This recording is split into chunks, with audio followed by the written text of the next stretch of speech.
இவனுங்கெல்லாம் செம்ம. இன்னைக்கு எப்படி இருக்கு பாரக்காவோட ஜால்ரா?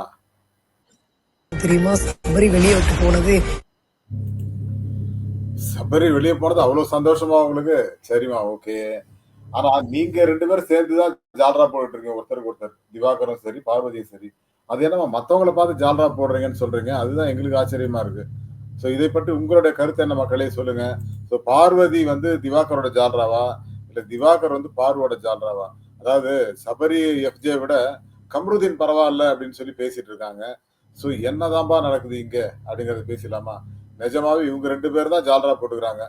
அது யாரு? திவாகர் அண்ட் பார்வதி. ஆனா மத்தவங்க எல்லாம் பார்த்துட்டு நீங்க எல்லாம் ஜால்ரா, சபரியும் கனியும் ஜால்ரா, எஃப்ஜேவும் சபரியும் ஜால்ரா அப்படின்னு சொல்லிட்டு ஏகப்பட்ட விஷயங்களை பேசிட்டு இருக்காங்க. சோ இதை பற்றி விரிவாக பார்க்க போகிறோம். அக்கா பார்வதி அக்கா வந்து ஜால்ரா நம்பர் 1, கிட்டத்தட்ட வன்ம குடோன் அப்படின்னே சொல்லலாம். ஆனா அவங்க மத்தவங்கள பார்த்து வன்ம குடோன் அப்படின்னு சொல்லிட்டு இருக்காங்க.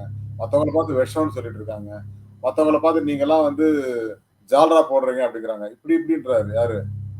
திவாகர். ஐயா திவாகர் அவர்களே, நீங்க தான் ஒரு 10 நாளா பாரு அக்காவுக்கு ஜால்ரா போட்டுட்டு இருக்கீங்க.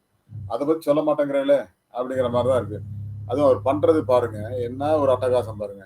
செயின் செக் போடுறாரு யாரு? திவாகர். ஐயா அப்ப நீங்க போடுறதுக்கு என்னங்க பேரு அப்படின்னு தான் கேட்கணும் போல இருக்கு. சோ கம்ருதீன் வந்து கிட்டத்தட்ட வெற்றி பெற்று விட்டார் அப்படிங்கிறது இன்னும் லாஸ்ட் 3 பேர் நிக்கிறாங்க. கம்ருதீன், துஷார் அண்ட் சபரி. ஸோ சபரி வெளியேறிடுவார் அப்படின்னு தான் நினைக்கிறேன்.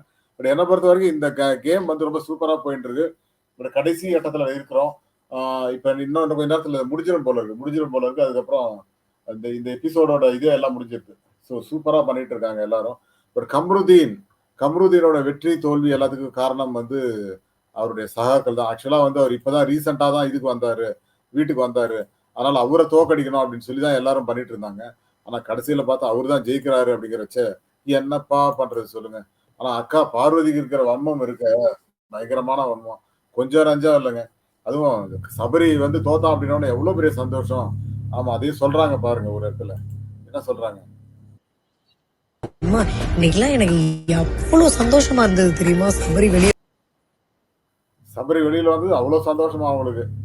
இவன் கம்ருதீன் ஜெயிச்சா கூட பரவாயில்லைங்க, அவன் தோத்தான் இல்ல, அது எனக்கு பெரிய சந்தோஷங்கிறாங்க. ஸோ இவங்கெல்லாம் எவ்வளவு பெரிய வன்ம குடோனா இருந்துட்டு மத்தவங்கள வன்ம குடோன்னு ஜால்ரா போடுறாங்க அப்படின்னு சொல்லிட்டு இருக்காங்க. ஏன் இவரு நம்ம திவாகர் எவ்வளவு பெரிய ஜால்ரா போடுறாரு அப்படிங்கிறது நம்ம கண்கூடா தெரியுது.